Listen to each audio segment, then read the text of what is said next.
Welcome or welcome back to my channel. My name is Tiffany and I'm running an at-home embroidery business. In this video, I'll show you the step-by-step process I do to create this Mama Appliqué sweatshirt. Let's get started. I always pre-press my shirts. It just helps me get that crisp center line so that when I do my placement, my projects are aligned straight. While that's pressing, I will usually go to my laptop and I will send the device to my machine using the InStitch app wirelessly to my Poolin embroidery machine. I'll then configure it on the machine for the hoop and the color threads that I will be using for my design. Once that's completed, I'll go back to my computer and I'll print a template from the Embroidery software, and that'll help me with my placement. Now that I have my template, I'll work on hooping my design. I always start by drawing grid lines on my stabilizer, again, so that I know that I am placing it in the exact spot that I need on my sweatshirt on the inside. I'll measure 3 inches down from the neckline. I'll either usually put a pin or some painter's tape. I think this one is actually surgical tape to fix my design onto my sweatshirt. Turn it inside out and get the stabilizer positioned and try to position it where the crosshairs will meet that pin, just so I know my stabilizer will be in the middle and it'll be enough to cover the area of my hoop. Once that's done, I'll then take a ruler and just draw another line at the top so I can help better see where the center of my hoop should be and go ahead and sandwich that in. I do try to use the clips because it does help with my Poolin hoops. They seem to be a little bit warped, so it does help with the sweatshirt, well, t-shirts. Sweatshirts, I don't really worry about it too much, but I do make sure I tighten that screw because that is what's going to make sure my design does not shift. After that, I do also like to throw in a couple pins just because my design is in the middle of my hoop and it doesn't take up the full area. Again, I want to avoid shifting. My brother built me this riser. This is my first time using it, and I have to say it definitely did help relieve the stress of what's happening with my extra fabric. I will say it was kind of nerve-wracking to use because the machine does bounce a bit, but the stitch out still came out really well nonetheless. I am thinking about maybe adding something in between that gap of the riser just to help with the bounciness of the pull-in.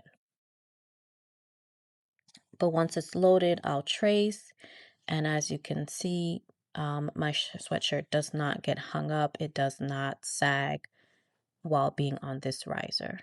I do got to figure out what I'm going to do with the excess on the top. Originally, I thought about putting it over the bar, but I don't want it to act weird and then have the bar get stuck. So I think rolling it up and pinning it for right now is my option. I do like that I don't have to worry so much about the excess fabric falling into my hoop.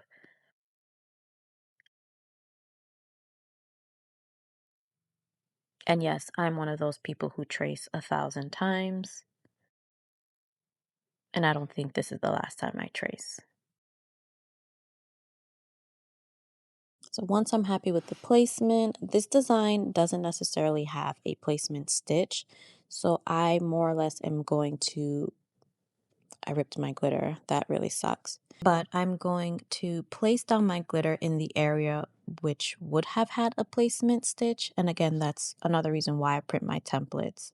So I'm just going to line my template back up with the middle of my needle, and that'll tell me where I need to place my glitter applique. And for those who don't know, the spray I used was 505 temporary adhesive spray. You can get that online at Amazon, Michael's, Hobby Lobby. It just helps, again, to keep the glitter from shifting. But I do also like to use my ruler to help make sure that the glitter is laying flat so that while it's stitching, there aren't any gaps or any so-called bubbles. And I'm not sure, because this is sped up, if you can really tell, but there is some vibration with using the riser, but it is not affecting the stitching at all.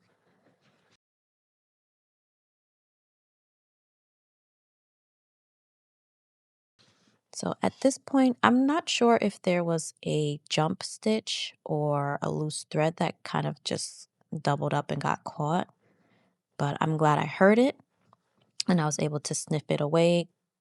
Uh, I traced back a few steps and was able to fill the gap.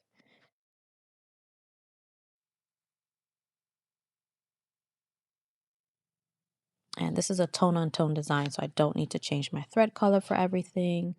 And the glitter applique is on the outside of my mama stitch, so I can let the machine do a full stitch out and just trim the excess at the end.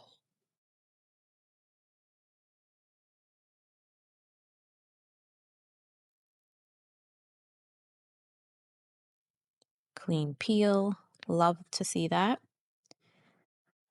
And then I'll just remove the pins, get ready to clean up the stabilizer, heat press the HTV to the sweatshirt, and then we're all done. All in all, I want to say this project took about 25 minutes from stitch to cleanup, and I think it came out beautiful. If you're interested, these are listed on my website. The links are below in my bio. Thanks for stopping by. Don't forget to like, comment, and subscribe for more.